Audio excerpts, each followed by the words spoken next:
নারায়ণগঞ্জ ফতুল্লাই পশ্চিম তল্লা বাইতুস সালাহ জামে মসজিদে একটি অস্বাভাবিক এসি বিস্ফোরণের মাধ্যমে বাংলাদেশের অনেকগুলো সুন্দর এবং কচি কাঁচা প্রাণ আজকে আল্লাহ রাব্বুল আলামিনের ডাকে সাড়া দিয়ে শহীদ হয়ে গেলেন। যে শহীদের সংখ্যা এই পর্যন্ত দাঁড়িয়ে গেল 28 জন।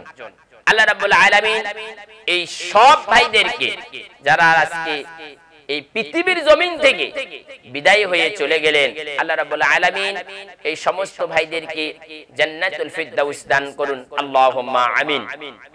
এবং এর সাথে মহান আল্লাহর কাছে দোয়া করি এবং ক্ষমা প্রার্থনা করি আজকে যারা হতাহত অবস্থায় হাসপাতালের বেডে শুয়ে আছেন, কঠিন অবস্থার ভিতরে যারা আজকে দিন যাপন করতেছেন, 9 জন ব্যক্তি আশঙ্কাজনক ভাবে ওনারাও ক্ষতির ভিতরে আছেন। বাঁচবেন কি মারা যাবেন একমাত্র মহান রব্বুল আলামিন ছাড়া কেউ বলতে পারতেছে না। আজকে এই যে বিস্ফোরণ, আল্লাহ রাব্বুল আলামিনের যে ঘর মসজিদের ভিতরে নামাজ অবস্থায় আল্লাহ রাব্বুল আলামিনের ডাকে সাড়া দিয়ে যারা আজকে চলে গেলেন, ইনাদের শোকাহত পরিবার আজকে দিশাহারা হয়েছে।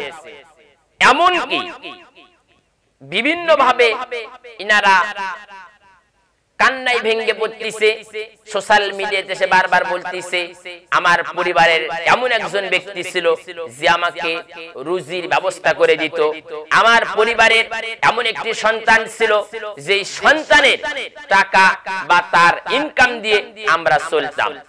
এই যে যেই ব্যক্তিরা আজকে পৃথিবীর জমিন থেকে বিদায় হয়ে চলে গেল, আর যেই পরিবারগুলো আজকে নারায়ণগঞ্জ জেলার ভিতরে যারা বসবাস করতেছে, এই শোকাহত পরিবারগুলো, এই পরিবারদের এই শোককে কিছু হলেও একটু লাঘব করার জন্য, তাদেরকে সান্ত্বনার বাণী দেওয়ার জন্য আমাদের বাংলাদেশ আইন বিভাগে আল্লাহ রাব্বুল আলামিনের 2 জন বিচারপতি, ইনারা এমন একটি সিদ্ধান্ত গ্রহণ করেছেন, আমরা সাধুবাদ জানাই। আল্লাহ রাব্বুল আলামিন যেন এই 2 জন বিচারপতিকে হায়াতে তয়্যিবা দান করে দেয়, আল্লাহুম্মা আমিন। উনি হতাহত প্রত্যেক পরিবারকে 5 লাখ টাকা করে তিতাস কোম্পানির উদ্যোক্তম কর্মকর্তাকে দেওয়ার জন্য করে নির্দেশ করেছেন। আর যে 2 জন ব্যক্তি এই নির্দেশটা দিয়েছেন, এনারা সাধারণ কোনো ব্যক্তি নয়, কোনো আইনজীবী নয়, যাদের মাধ্যমে কোনো বাক্য যদি কোনো গরিবের পক্ষে বের হয়, অবশ্যই এটা মহান রব্বুল আলামিনের পক্ষ থেকে রহমত হিসেবে আসবে, সুবহানাল্লাহ। হাইকোর্টের বিচারপতি, এমন একটি কোর্ট, বিশাল বড় উচ্চমানের সেই হাইকোর্টের বিচারপতি জিবিএম হাসান এবং বিচারপতি খায়রুল ইসলাম, এনারা 2 জনে সমন্বয় পরামর্শ করে এই রায় তারা ঘোষণা করেছেন, তিতাস কোম্পানিকে যে কোনো মূল্যে, যে কোনো ভাবেই হোক 5 লাখ টাকা হতাহত পরিবারদেরকে দিতে হবে। এই রায়ের প্রতি আমরা সন্তুষ্ট প্রকাশ করতেছি। বাংলাদেশের সাধারণ জনগণ আমরা খুব খুশি। আল্লাহ রাব্বুল আলামিন যেন এই 2 জন ব্যক্তিকে, আল্লাহ রাব্বুল আলামিন যেন ইসলাম সহ বিভিন্ন গরিব দুঃখীদের সার্বিক সহযোগিতা করার যে মনোবাসনা, তাদের যে মনের চাহিদা, আল্লাহ রাব্বুল আলামিন যেন পূরণ করার এবং সার্বিক সহযোগিতা আল্লাহ রাব্বুল আলামিন এনাদেরকে যেন তার পক্ষ থেকে করেন, আল্লাহুম্মা আমিন। প্রিয় দেশ ও দেশের বাইরে থেকে ইউটিউবের ভাই এবং বোনেরা, আজকে যে পরিবার পৃথিবীর জমিন থেকে বিদায় হয়ে চলে গেল, এই পরিবারদেরকে আমরা কিছুই দিতে পারবো না, আমাদের দেওয়ার মতো কোনো কিছুই নাই, কিন্তু আমরা এতটুকু করতে পারবো যে রায়টা দিয়েছে এই রায়ের পক্ষে আমরা সোশ্যাল মিডিয়াতে এটাকে বেশি বেশি ভাবে শেয়ার কমেন্টের মাধ্যমে আমরা এটাকে সোশ্যাল মিডিয়াতে ভাইরাল করে দেব ইনশাআল্লাহ। কারণ এটা যদি জনগণ করতে পারেন, এটা মাননীয় প্রধানমন্ত্রী থেকে ঊর্ধ্বতম কর্মকর্তাদের যখন কাছে পৌঁছে যাবে, অবশ্যই এটার ভালো দিক নির্দেশনা দেখে এই রায়টা বাস্তবায়ন হয়ে যাবে ইনশাআল্লাহ। আল্লাহ তাআলা জাল্লি জালালুহু ওয়া শানহু আজকে আমার যে ভাইয়েরা এই পৃথিবীর মায়া ত্যাগ করে চলে গেলেন, এর ভিতরে এমন কিছু কিছু ছোট ছোট কুচি কাঁচা সোনামণিরা আছে, তাদের জীবন শুরুই হয় নাই, শুরু হওয়ার আগে শেষ হয়ে গেল। আমি এমন একটি ফেসবুকের ভিতরে লেখা দেখেছি যা পড়ার পর আমার চোখে আমি পানি ধরে রাখতে পারি নাই। মা কান্না করে বলতিছে, আমার কলিজার টুকরা নয়নের মণি সন্তান প্রতিদিন বাবার সাথে সে নামাজ আদায় করার জন্য করে তল্লা জামে মসজিদে প্রতিদিন যেত। সুবহানাল্লাহ সুবহানাল্লাহ।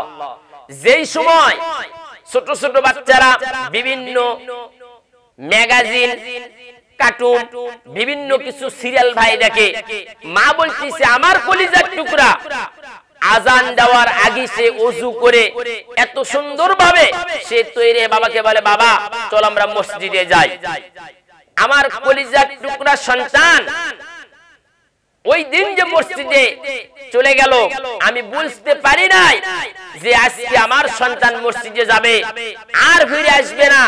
আমার সন্তান মনে হয় আজ থেকে আমার কাছ থেকে যে বিদায় নিয়ে চলে গেল, এই বিদায়টি মনে হয় শেষ বিদায়। এই ভাষাটি মা ভুলতেই পারতেছে না এবং মার চোখে অঝর নয়নে পানি, কান্না ভিজা চক্ষু নিয়ে মা ফেসবুকের ভিতরে তার কথাগুলো বিভিন্ন সোশ্যাল মিডিয়াতে বিভিন্ন মানুষেরা যখন ভাইরাল করে দিচ্ছে, আমরা যারা সাধারণ জনগণ আমরা যখন পড়তেছি আমাদেরও খুব খারাপ লাগতেছে।